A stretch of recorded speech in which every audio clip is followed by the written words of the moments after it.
The Oscars are just around the corner, and that means it is time for my final predictions. I am taking some educated risks on some of these today because what's the fun in playing it safe in every category? So we'll see if that pays off. But as always, I'm going to be predicting all 23 categories, and of course, I'm going to be sharing my personal picks in each category as well. Let's start with the shorts, and I've actually seen all of the shorts this time. This is the first year where I've managed to watch every single short, so I clearly know what I'm talking about. Let's start with the live action short, also known as the Can Wes Anderson Finally Get an Oscar category. I feel like he can, because if he does not, if they don't give him an Oscar, then do they just hate him? Is that the takeaway? I still can't believe that he doesn't have an Oscar, but The Wonderful Life of Henry Sugar is going to be my prediction and my pick. It is the most enjoyable out of the shorts. The other shorts are pretty depressing to varying degrees, and this one just feels like a breath of fresh air. It is a fun story. It is a memorable story. It has a great cast. Of course, it looks fantastic. It has this beautiful Wes Anderson style, and I don't know how they don't give it to this short, but weirder things have happened. The only thing that I can think of working against Wes Anderson in this category is that when it comes to shorts, I feel like the message gets rewarded very often in all of the short categories. And Wes Anderson in his short doesn't really have that. It's just a fun, beautiful, entertaining story. Whereas if they did go for the message, I think they're going to go for Red, White, and Blue, but I am not going to make that bet. I am going to predict Wes Anderson finally gets an Oscar, and it'll be well deserved. Animated short. I would love to be wrong in this category because the short I'm predicting is the one that I strongly disliked. I could say that I hated it. I think what deserves it the most is 95 Senses. It is very creative and emotional. It feels like a complete story. It uses the animation style so well, and it changes depending on what's going on. I highly recommend watching this one. But my prediction is War is Over. Inspired by the music of John and Yoko. Honestly, I don't want to sit here and rant about this short. I think it is ridiculous, and it feels like something that's been made by a 12-year-old who discovered that war is bad and came up with this amazing concept of, well, war is bad. What if we just didn't and we all loved each other? It feels so cheesy and so unproductive and so out of place when there's so much war and suffering going on in the world, and to kind of condense it into, oh, well, what if we just didn't, feels like a slap in the face. I'm very passionate about this. Also, the animation in this one feels very close to what is accepted as mainstream popular animation. It still does have its unique style, but out of every animated short, this one is just the least interesting to me. When the song hits too, it made my eyes roll to the back of my skull. I thought I was gonna get stuck like that. Anyway, that is my prediction because that just feels like a short that they would go for, even though I think this is easily the worst and most ridiculous of them all. Oh my God. Yeah, my prediction is War is Over. Now, when it comes to the documentary short film, I think there are two very strong contenders, The Last Repair Shop and Nai Nai and Waipo. I'm sorry if I mispronounced that. I'm not confident in that pronunciation. The Last Repair Shop is my personal pick. I loved the short. It was so beautiful. It integrated so many different lives into the power and the importance of art and music in particular, and how it can help people. It was just such a beautiful short. It was my favorite short out of the entire shorts category. Of the 15 shorts that I saw, that one was the best. I was crying. It was so emotional. It's beautifully made. And yeah, that is my pick. And I think that one's going to win. I do think Nai Nai and Waipo, which is also very sweet and very charming, has a good chance. And that would be like my runner up in this category. But I do think they're going to go for The Last Repair Shop because that one just feels so undeniable and so beautiful. Highly recommend you check it out. Now let's move on to the feature films and talk about how many Oscars Oppenheimer is going to win. all of them, hopefully. Okay, not all of them, but we're going to start with visual effects, which is a category Oppenheimer is not nominated in.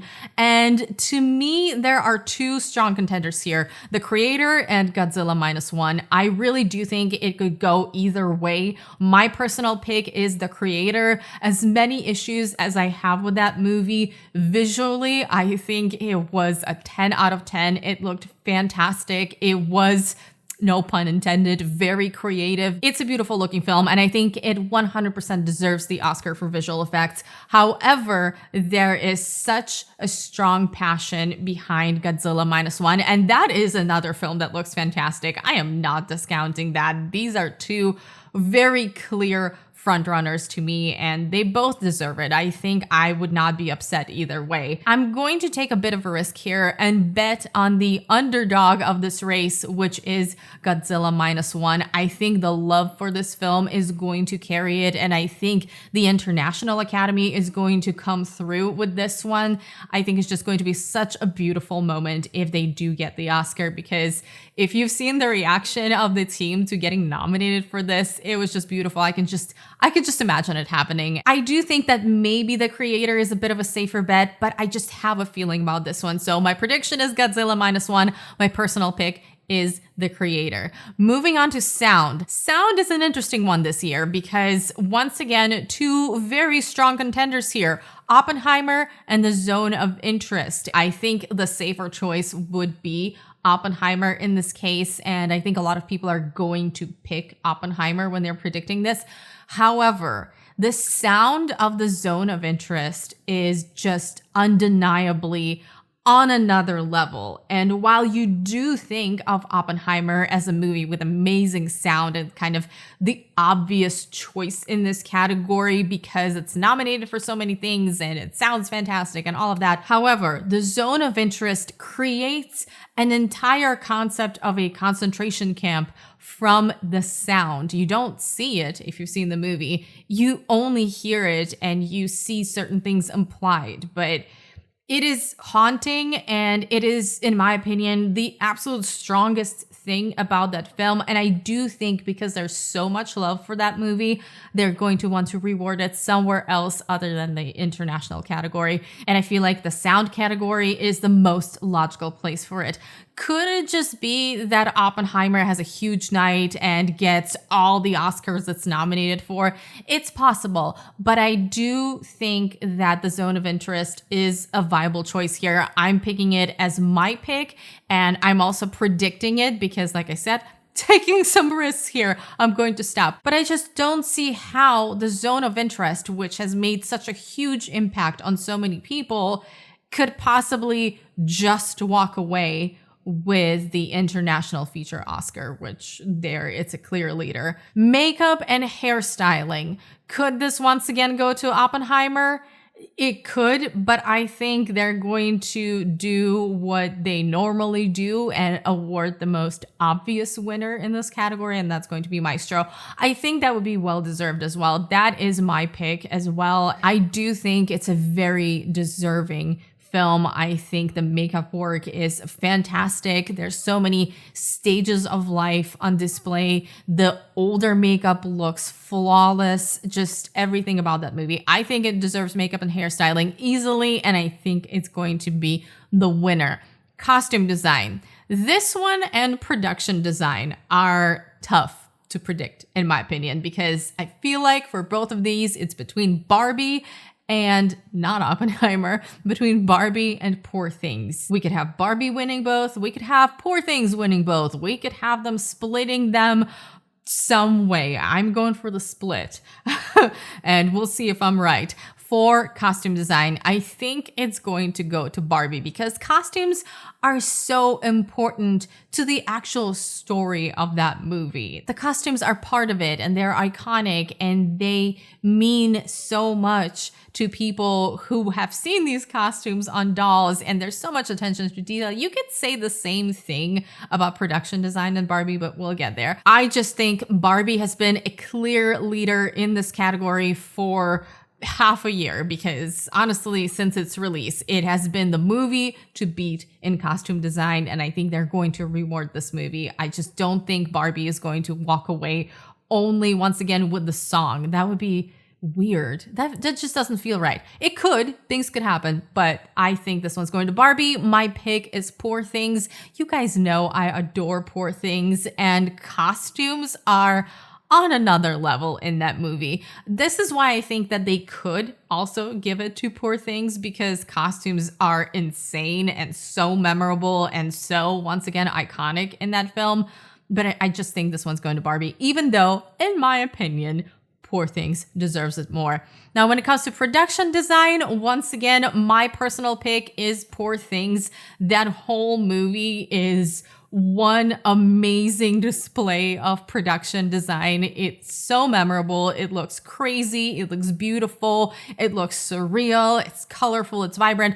It is fantastic. The spaces, everything. To me personally, even though the production design for Barbie is impressive, there's a lot of real world stuff that is just plain uninteresting in Barbie. Whereas when it comes to Poor Things, the entire movie is just a visual feast of production design. And that is why I'm actually going to predict Poor Things for the win here. I think it's going to go to Barbie for costumes, but to Poor Things for production design, which is obviously my personal pick as well. Now, when it comes to original song, our options are Barbie or Barbie. And I think there is no doubt that What Was I Made For is going to win. It has won so much already. I just don't see how that song can possibly lose, even though we all know I'm Just Ken is the best song out of that movie. Well, maybe not all. Let me know if you're someone who doesn't love I'm Just Ken. I would love to hear from you, but I honestly have not heard a single person say that that's not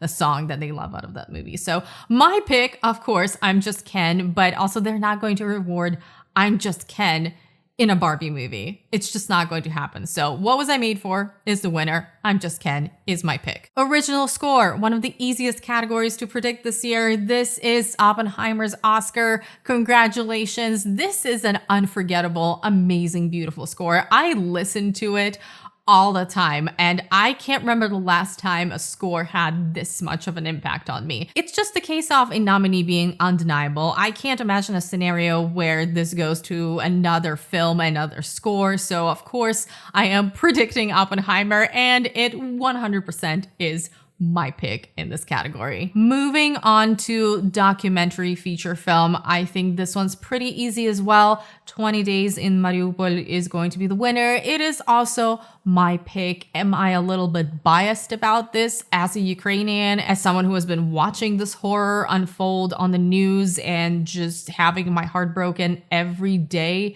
with the news and with footage from people in Ukraine? Yes, absolutely. But even trying to take myself out of the situation as much as I can, which is completely impossible, I do think out of the nominees, this is easily the strongest documentary, the most important documentary, the most shocking documentary, and the documentary that people need to see, even though at certain points it feels unwatchable. Yeah, I don't have anything else to say about it, because I think you've heard it all by this point. And 20 Days in Mariupol, let's go. Animated feature film. This one can get interesting, and I am very torn about whether or not I should take a risk here. My question is, are the International Academy members going to come through strongly enough for The Boy and the Heron? Because that's the big question. Is it going to be The Boy and the Heron, or is it going to be Spider-Man Across the Spider-Verse? My pick is without question The Boy and the Heron. It's a beautiful film. It's a layered film. It is from the master of Japanese animation. I love Miyazaki. It's one of my favorite films of the year, if you've seen my top 10, and absolutely I am rooting for this movie to win. However, We all know Spider-Man is a very strong contender as well, and it has been winning a lot. So this could go either way, in my opinion. On one hand, Miyazaki, who knows if he's going to make another film, and he is just such a treasure. He's a master. I'm not going to rant about Miyazaki right now. You guys know, he's fantastic. He warms my heart with every film that he makes, and he absolutely deserves this award. On the other hand, we have Spider-Man. The first film in this franchise does have an Oscar already, and there is going to be a third film as well, which I think the Academy is going to take into consideration. They already awarded the franchise, and they will very likely award the third movie in the franchise whenever that comes out. So are they going to feel the need to award the second film as well, or are they going to award the absolute fantastical storyteller that Miyazaki is? I think, and this is a bit of a risky pick, because I do feel that Spider-Man is the safer choice here by a small margin, but I do think this one's going to go to The Boy and the Heron, and it's going to be a beautiful moment at the Oscars. At least, once again, that's how I'm picturing it. And this is my pick and my prediction in this category. International feature film, not even a competition this time around, because this one is very clearly going to go to the zone of interest. If we had Anatomy of a Fall on here, there might have been some question, and even then I feel like the zone of interest would win. But with this lineup as is, I just don't think any other movie has a chance. I will say this is not my favorite international lineup. Usually there's at least one movie in the international category that makes my personal top 10. There's usually a few standouts, but this time around, I am just not as in love with it as I normally am. And that's not to say that these movies are bad. I think they're good movies. It's just personally for me, it is not a lineup I adore. My pick is actually Perfect Days. That movie had a very strong impact on me in a way that I didn't expect. I actually didn't realize how much I loved it when I watched it. Later, as I've had some distance from it, as time went by, I realized how much it stuck with me and how often I actually think about it and how much of an experience that was, that just really put me in a very different place, because it is a slice of life film that you have to be patient with. It's just following this guy who, by choice, cleans toilets in Japan. Doesn't sound like the most exciting movie, does it? But somehow this is a very powerful experience, very introspective experience, and a very uplifting and hopeful experience. Just watch this movie. It's really good. It's never going to win, but it is my pick, and I think it's absolutely beautiful.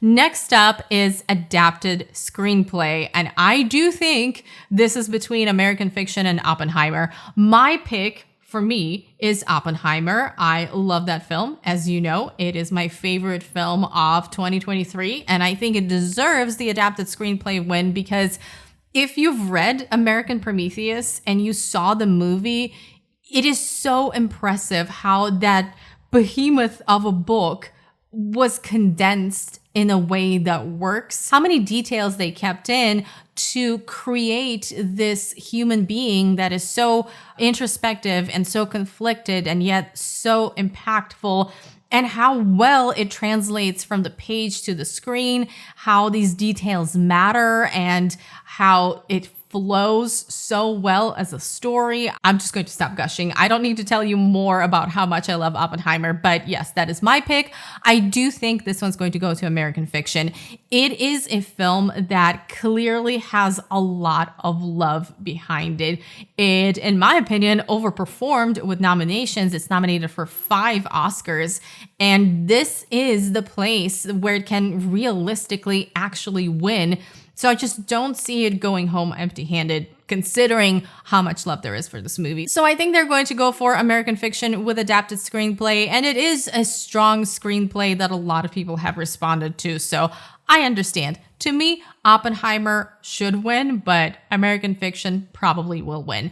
Original screenplay, this can get interesting as well. It is, in my mind, between Anatomy of a Fall and The Holdovers.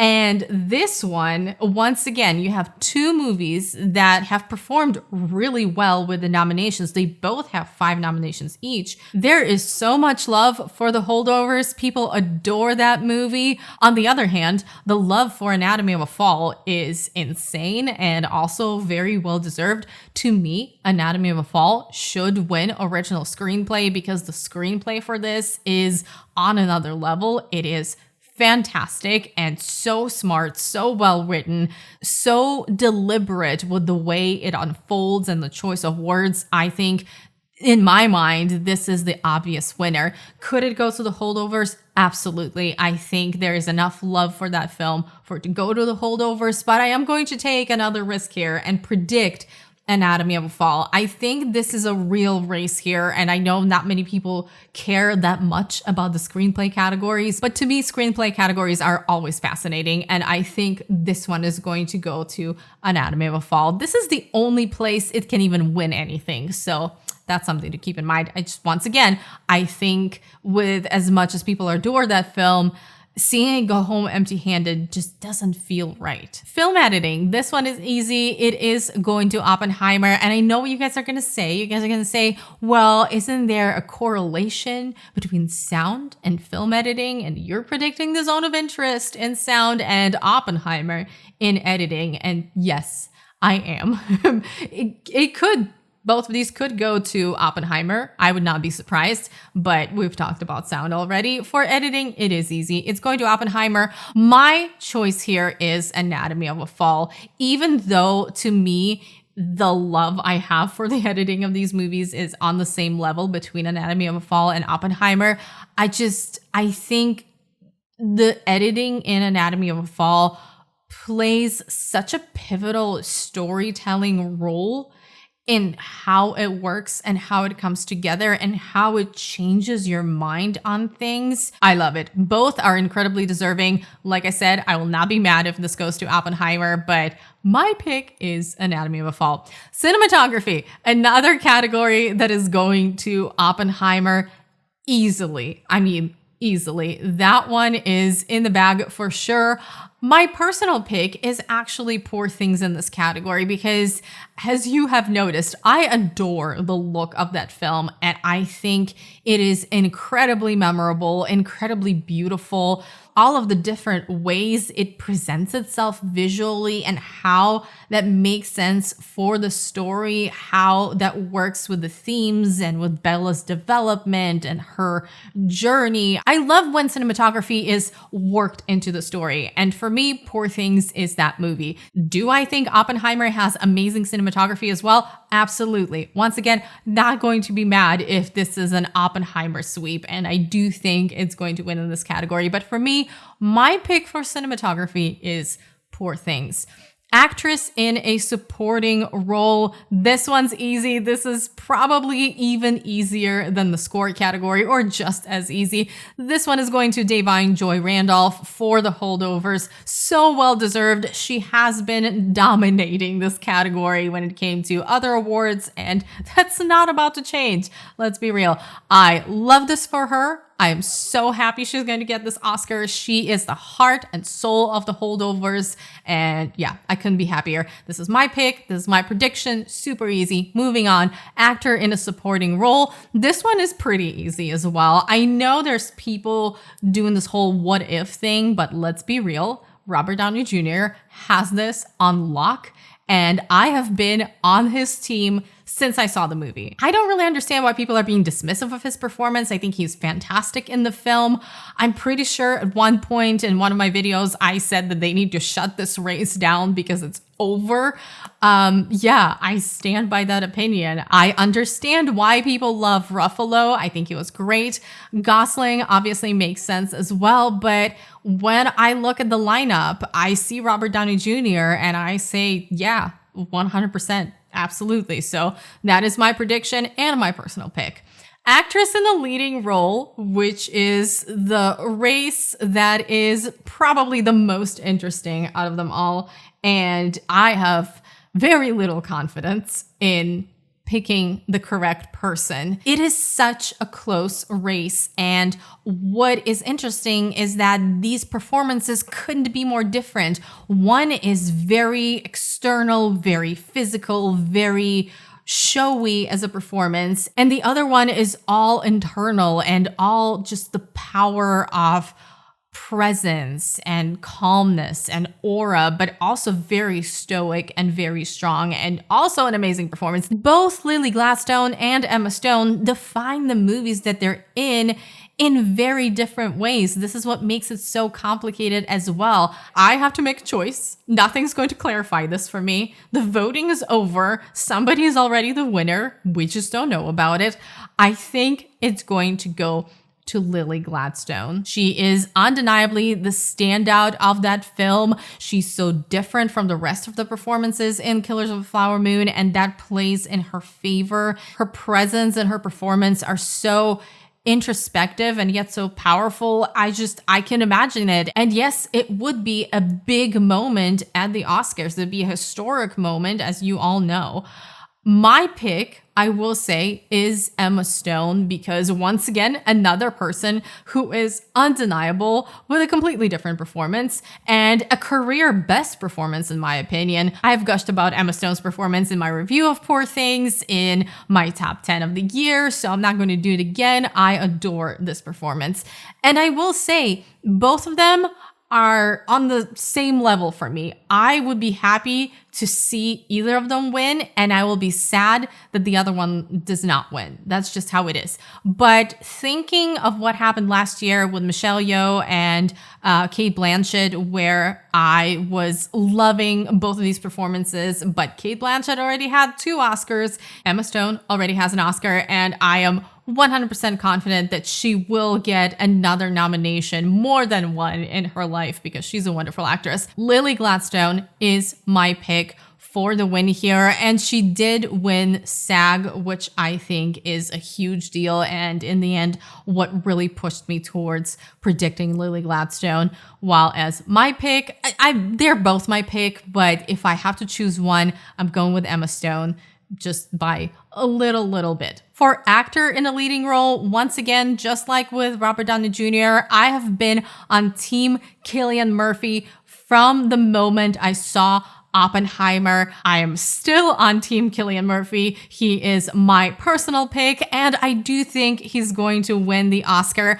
I would have a little bit more of a debate within myself about Cillian Murphy versus Paul Giamatti if Paul Giamatti had won the SAG, but he did not. And I think he had a higher chance of winning the SAG award compared to the Oscar. And if he couldn't win the SAG, I just think Cillian Murphy's got this. And I'm going to be genuinely upset if it doesn't go his way. Paul Giamatti is great. I am shocked, once again, that he does not have an Oscar. However, in the case of these 2 performances, to me, I'm going to use this word again, I think Cillian Murphy is undeniable, and I think his work is on another level. So I think the Academy is going to reward that, and I would be so happy to see him win, and he deserves it 100%.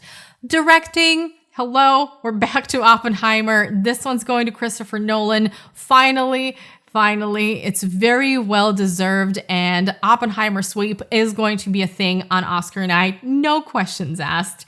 Obviously, this is going to be my pick as well, and my prediction. Moving on. Same thing with Best Picture, really. Do I even need to say it? It's going to be Oppenheimer. Oppenheimer deserves it. It's going to be a big night for Oppenheimer, and I'm very excited to see it live. It's going to be awesome. So, my favorite movie of the year is going to get Best Picture. Am I happy? Of course I am. If something else gets it, that's going to be the upset of the century, to be honest. I'm going to be shocked.